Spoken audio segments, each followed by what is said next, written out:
নমস্কার বন্ধুরা, আমি তোমাদের দিদি আজকে আবার একটি নতুন ফিজিক্সের প্রশ্ন নিয়ে চলে এসেছি। আজকের প্রশ্নটির টপিক হলো একটি ক্যাপাসিটরের। A 5 μF capacitor is charged fully by a 22 volt supply. It's then disconnected from the supply and is connected in a series to another uncharged 2.5 μF capacitor. If the energy during the charge redistribution is x by 100, then the value of x. তো এখানে basically আমাদের কি বার করতে হচ্ছে, the energy. এখানে ক্যাপাসিটরের energy bar করতে হচ্ছে। তো এখানে আমাদের কনসেপ্ট কি হচ্ছে, কনসেপ্ট হচ্ছে আমাদের দ্য ভ্যালু অফ এনার্জি। কি কনসেপ্ট হচ্ছে ভ্যালু অফ এনার্জি কি?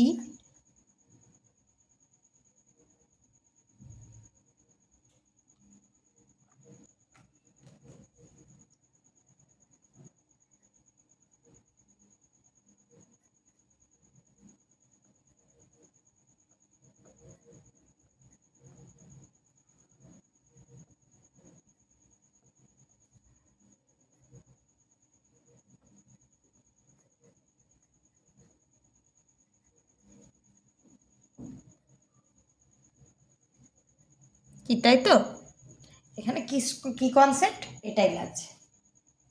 আচ্ছা, আবার আমরা প্রশ্নে ফিরে যাই। কি বলছে এখানে? Charged capacitor. তো এখানে চার্জ হয়েছে, ক্যাপাসিটার চার্জ হয়েছে। তাহলে আমরা দেখি ক্যাপাসিটারটাকে চার্জ করার সময় কতটা চার্জ গেইন হলো, তাই না? তাহলে আমরা কি করব, প্রথমে কিউ বার করব, এখান থেকে চার্জ বার করব, charge of the first capacitor. Okay, তো কিউ সি লিখছি এটাকে, যেহেতু চার্জড ক্যাপাসিটার। ঠিক আছে, কিউ এর ভ্যালু অলওয়েজ, ক্যাপাসিটারের আমরা কি জানি, ক্যাপাসিটেন্স ইন্টু দ্য ভোল্টেজ। ঠিক, এখানে সাপ্লাই দেওয়া আছে, কত ভোল্টের সাপ্লাই দেওয়া আছে, আর ক্যাপাসিটারের ক্যাপাসিটিও দেওয়া আছে। তাহলে এখান থেকে আমরা শুধু কি করব, কনভার্ট করব। কনভার্ট কি করব, আমাদের 5 μF দেওয়া আছে আর 220 ভোল্ট দেওয়া আছে। তো আমরা এটাকে কনভার্ট করে নেব 5 ইন্টু 10⁻⁻6 ইন্টু 220 হয়ে গেল। আচ্ছা, তাহলে এখান থেকে আমরা কি পাবো, এখান থেকে আমরা পাবো, যদি ক্যালকুলেট করি, আফটার ক্যালকুলেশন 1.1 ইন্টু 10⁻³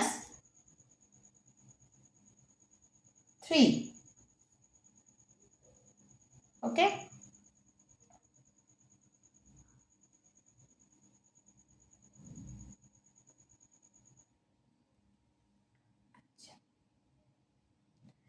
এবারে দেখো, যখন চার্জ ডিস্ট্রিবিউশন হয় তখন প্রত্যেকটা ক্যাপাসিটারের চার্জ সেম থাকে। যখন তুমি কোনো চার্জ বডি থেকে অন্য আনচার্জ বডিতে চার্জ ডিস্ট্রিবিউট করবে, তখন কি হয় না, প্রত্যেকটা বডিতে চার্জ কিন্তু সেম হয়।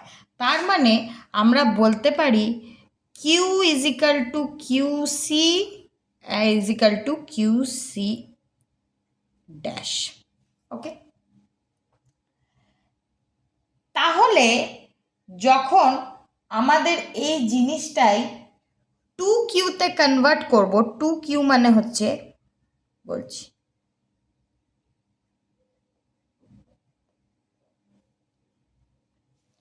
2Q মানে হচ্ছে, যখন আমরা দুটো ক্যাপাসিটারকে সিরিজে কম্পেয়ার করছি, সিরিজে লাগাচ্ছি, তখন সেটা চার্জটা রিডিস্ট্রিবিউশন হওয়ার পর ডাবল হয়ে যাচ্ছে, তাই না? তো ডাবল হওয়া মানে এখানে তোমার 2Qটাই হচ্ছে এই টোটাল চার্জটা। ঠিক তো, ঠিক তো। তো এইটা যদি তোমার টোটাল চার্জ হয় আফটার রিডিস্ট্রিবিউশন,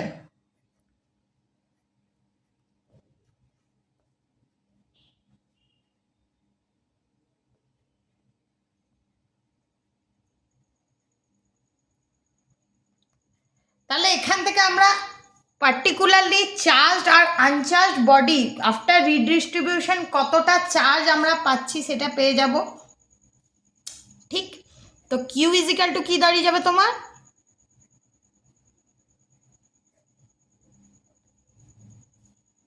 ঠিক। এটাকে যদি আমরা ক্যালকুলেট করি আমরা এখান থেকে পাবো 5.5 ইন্টু 10⁻⁻4, 2 দিয়ে এটাকে ডিভাইড করব, 10⁻⁻4, এটাকে আমি পয়েন্টটাকে হাটিয়ে দেবো, পয়েন্টটাকে হাঁটালে আমরা কি পাবো, পয়েন্টটাকে সরিয়ে দিলে আমরা পেয়ে যাব 10⁻⁻5। ঠিক, আচ্ছা এইবারে আমরা কি করব, চার্জ পেয়ে গেছি, আমরা এনার্জি বার করব। কি করে এনার্জি বার করব,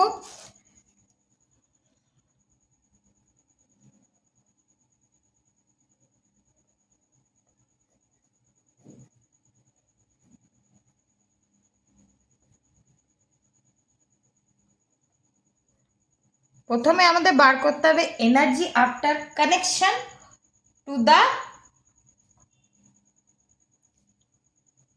ক্যাপাসিটার। ওকে, তো energy after connection to the capacitor কি হচ্ছে আমাদের 5.5, এই দেখো এখানে আমাদের চার্জ দেয়া কিউ দেয়া আছে। ঠিক, আচ্ছা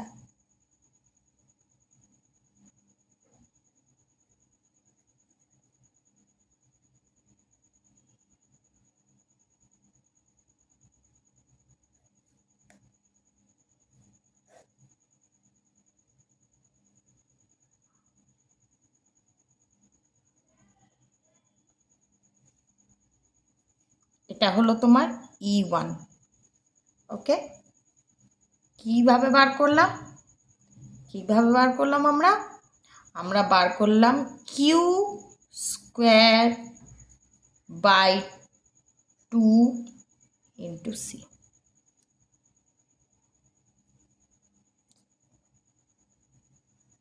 ঠিক, এভাবে বার করবো আমরা q square by 2 into c, তাই তো।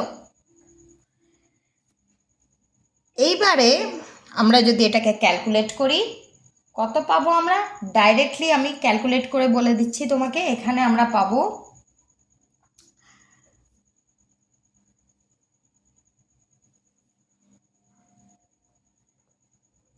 30.25 into 10⁻³ joule.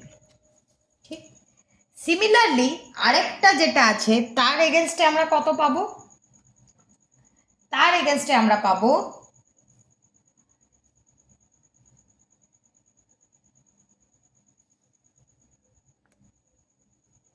E2 is equal to again Q square by 2C energy. এখানে চার্জ তোমার যা ছিল তাই থাকবে, রিডিস্ট্রিবিউশনের পর চার্জ কত হচ্ছে আমরা এখানে প্রথমেই বার করেছি, 5.5 into 10⁻⁻4 whole square divided by 2, এখানে ক্যাপাসিটেন্সটা চেঞ্জ হয়ে যাবে, ক্যাপাসিটেন্স এখানে কত আছে 2.5।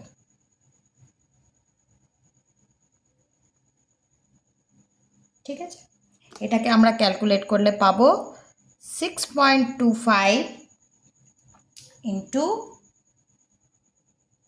6.05 ইন্টু 10⁻²।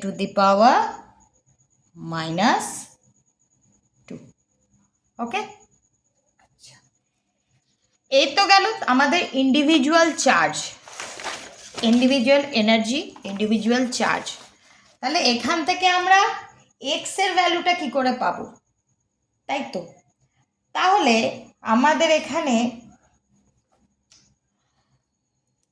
therefore total charge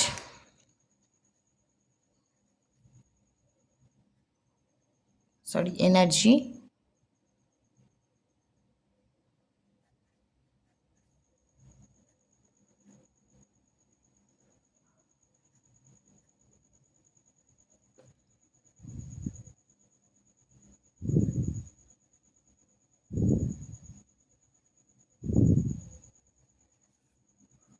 কত দাঁড়াচ্ছে, এটা না 30.25 into 10 to the power minus 3 plus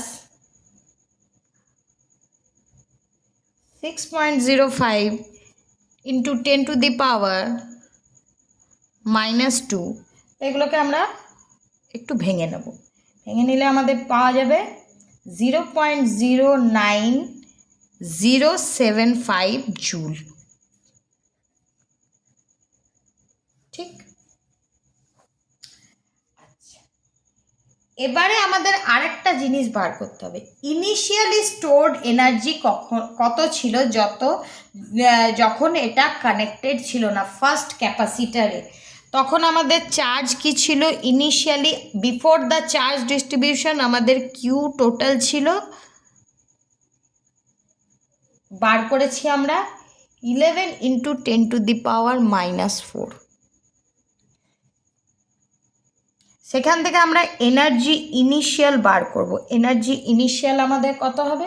energy initial আমাদের হবে 11 into 10 to the power minus 4 তার হোল স্কোয়ার ডিভাইডেড বাই 2। আর ফার্স্ট ক্যাপাসিটারে এই এনার্জিটা স্টোর ছিল 5 into 10 to the power minus 6।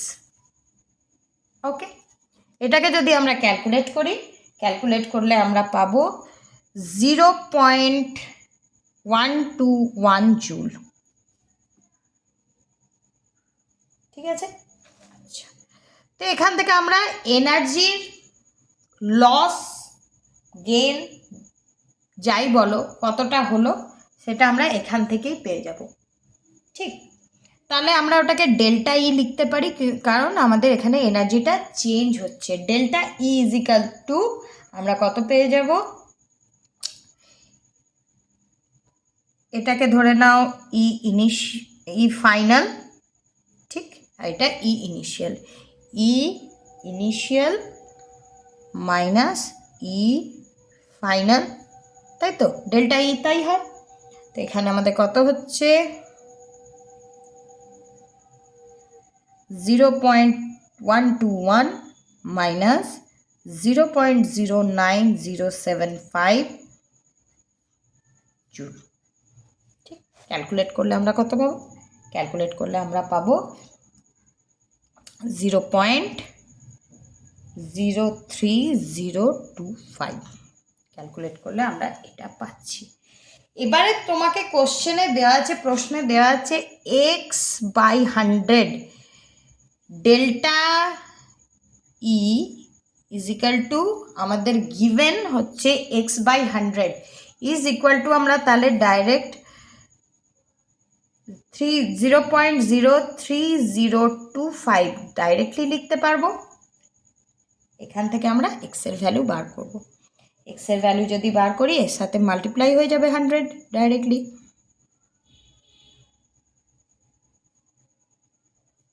তো এক্সের ভ্যালু আমাদের অ্যাপ্রক্স কি দাঁড়াচ্ছে? 3। এক্সের ভ্যালু অ্যাপ্রক্স আমাদের দাঁড়াচ্ছে 3। So therefore answer is x approximately 3. ওকে, তো আজকের জন্য টাটা, আবার দেখা হচ্ছে নেক্সট ভিডিওতে। তোমাদের যদি কোনো কোয়ারিজ থাকে নিশ্চয়ই কমেন্ট বক্সে কমেন্ট করবে। যদি কিছু এক্সট্রা কোশ্চেন থাকে এটা সম্বন্ধে তাহলেও কমেন্ট বক্সে কমেন্ট করবে। অন্য প্রশ্ন থাকলে সেটাও তোমরা কমেন্ট বক্সে কমেন্ট করতে পারো। আর ভিডিওটি ভালো লাগলে একটি লাইক, শেয়ার আর সাবস্ক্রাইব অবশ্যই করে দেবে। বেল আইকনটা দাবিয়ে আমার পাশে অবশ্যই থাকবে। টাটা।